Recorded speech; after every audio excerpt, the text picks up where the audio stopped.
I just picked up a sweet Avengers haul, which I'm super excited about because, as many of you know, I'm trying to put together a full run of the first volume of Avengers. So anytime I can check some of these keys off my to get list, I'm super happy.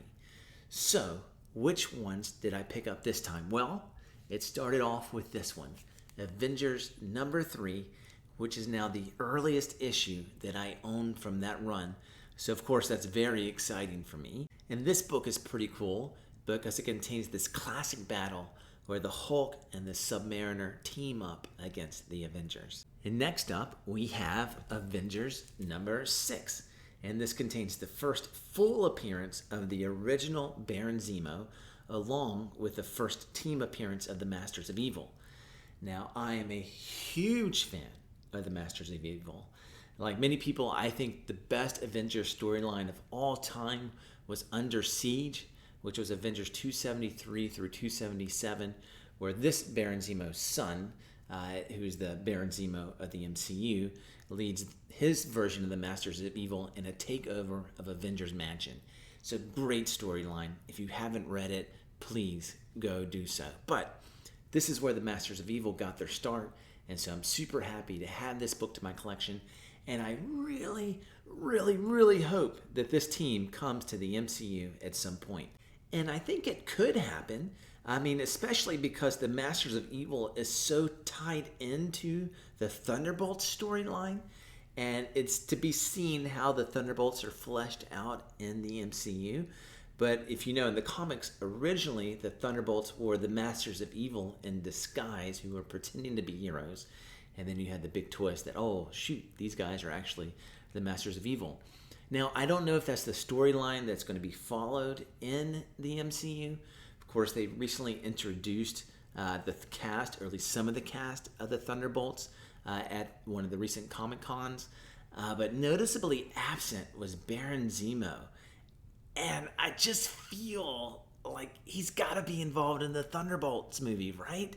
I mean, he was in Falcon and Winter Soldier. I mean, doesn't he have to be in Thunderbolts? He's so crucial to them. And so I'm hoping he's a piece of information that we haven't been given yet. But maybe he starts out with the Thunderbolts and then forms the Masters of Evil, or vice versa. But I really hope, and maybe this is just my fanboy wish, that we do see this team at some point. All right.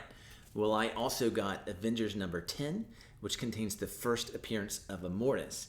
And I think this is a character we are going to see in the MCU because this is probably the most famous variant of Kang beyond, the normal King that we call King. And so, of course, one of the upcoming movies is the Kang Dynasty. And to me, that means that we're going to be exploring these different versions of Kang. And obviously that idea was hinted at in Loki. And I think this guy is a prime contender to be introduced sometime soon. And so if you think so too, and you like this character, now is the time to be thinking about picking this book up. All right, next we got Avengers number 38. And this is the first time Hercules comes into contact with the Avengers. And of course, we were recently introduced that Hercules is coming into the MCU. I mean, I guess technically he's there. And I would guess that eventually he finds his way onto an Avengers team at some point. And so I think there might be interest in this book that continues to climb if that happens. And of course, if you're just a Hercules fan, this is a very great cover of his.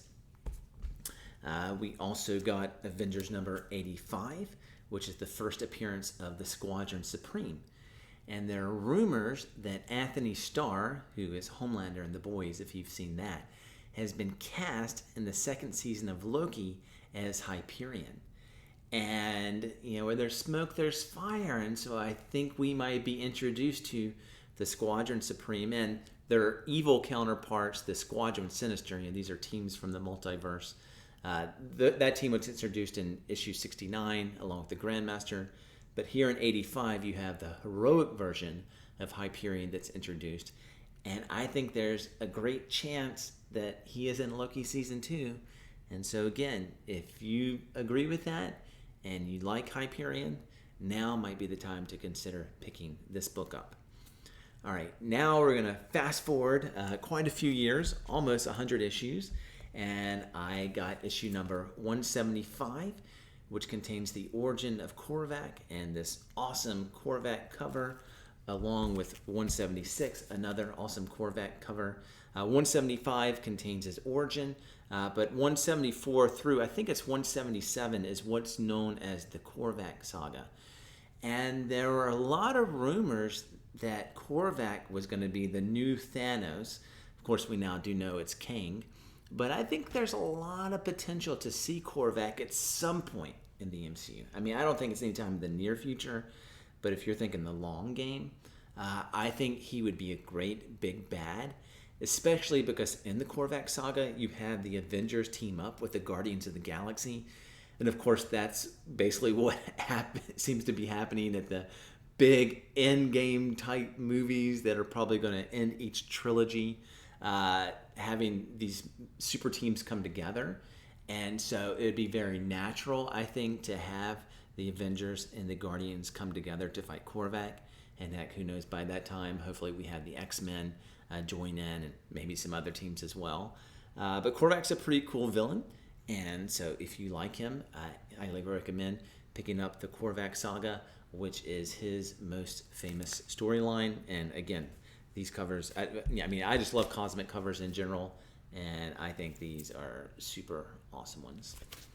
And then the final one I picked up was Avengers number 223, which contains this cool cover where Hawkeye is going to shoot Antman as his arrow. And I haven't read this book yet to know if this scene actually happens, but if it does, I'm curious, what is he shooting Ant-Man at? If you know, tell me in the comments below what happens. You can spoil it for me. But even if the moment doesn't happen, the cover obviously is a super cool and memorable one for any Hawkeye and Ant-Man fan. So I'm super happy to check these 8 keys off my Avengers to Get list. And in addition to these, I got a bunch of filler issues to help fill in my run as well, but just didn't want to take the time to show all those off. But just a lot of them in like the early 200s that I was able to get for $1 each, so a great deal just to fill in this run. And so slowly but surely, I'm getting this run filled in. And thank you for coming along on that journey. All right, so that's going to bring us to an end of the video today. Comment below to get an entry into my upcoming 500 subscriber giveaway. Perhaps you can tell me what was your favorite book that I picked up this time around, or maybe something else about the Avengers run. Maybe your favorite book from that run that you have in your collection, or what do you think is the best book to spec on in that collection? Anything about the Avengers, let me know. Of course, if you haven't subscribed to this channel, I'd appreciate if you consider doing so we can march to that 500 goal. All right, thanks for watching. I appreciate it and look forward to the next one.